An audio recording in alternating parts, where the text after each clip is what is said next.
siku hii ya leo tumejumuika pamoja. Hichi ni kikosi kazi ambacho kina wadau tofauti tofauti kwa lengo la kutambua hatua ambazo zimefanyika kuhusiana na mapambano dhidi ya ndoa za utotoni, na tukiangalia hususan mabadiliko ya sheria ya ndoa ya mwaka 1971. Bado sheria haijabadilishwa mpaka hivi leo, lakini hii haimaanishi, haitukatishi tamaa tukiwa kama wadau. Bado tunaendelea kuona ni kwa namna gani, hatua gani ambazo tunaweza tukazitumia tukiwa kama wadau kutoka maeneo tofauti tofauti kwa ajili ya kuendelea push serikali iweze kufanya mabadiliko ya sheria ya ndoa, kwa sababu tunaamini kabisa kwamba huyu mtoto ambaye anaolewa chini ya umri wa miaka 18 anakuwa bado yuko shuleni, na kama ni shuleni basi tunamnyima haki zake za msingi za kumaliza masomo yake.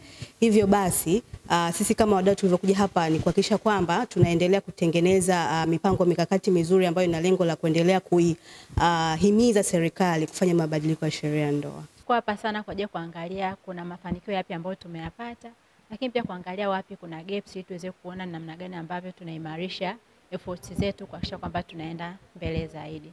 Kwa hiyo wadau wako hapa kwa ajili kuangalia mbinu mbalimbali ambazo tumezifanya. Moja eneo ambao bado tunafurahia pamoja na kwamba halijafika mwisho ni hukumu ya kesi ya Rebecca Gyumi ambayo ilitolewa tangu mwaka 2019, ambayo kiukweli tuliamini kwamba mwaka moja baada ya ile hukumu kutoka sheria ingeweza kubadilishwa, lakini mpaka sasa hivi bado sheria haijabadilishwa.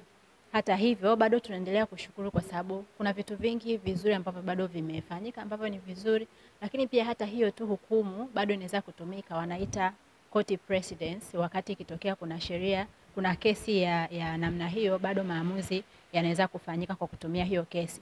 Hivyo kwetu sisi tunaona haitoshi, tunatamani ifike kipindi kabisa ambapo imetolewa kabisa maamuzi kwamba sheria sasa imebadilishwa ili kuhakikisha kwamba watoto wanalindwa. Na kwa nini tunaendelea kusema hivyo? Ni kwa sababu watoto wa kike ambao wako shuleni wanalindwa. Tunajua kwamba kuna sheria ya elimu, hairuhusiwi kumwoa mtoto kabla hajafikisha miaka 18.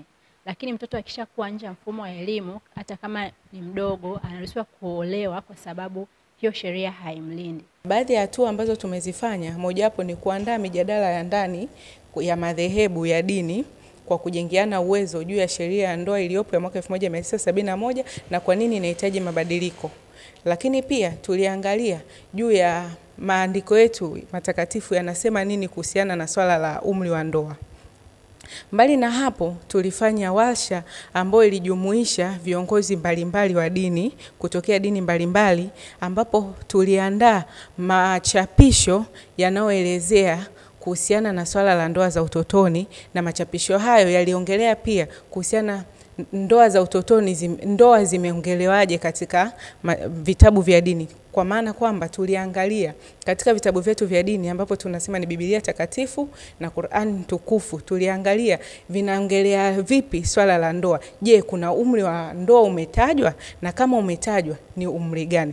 Na kama viongozi wa dini katika kikao chetu hicho tuligundua kwamba vitabu vyetu vyote vya dini havijataja umri wa ndoa. Kwa mwaka 2024 sisi kama viongozi wa dini kwa kushirikiana na taasisi kama Msichana Initiative tuliandaa policy position paper ambayo tumeilenga kuifikisha kwa serikali.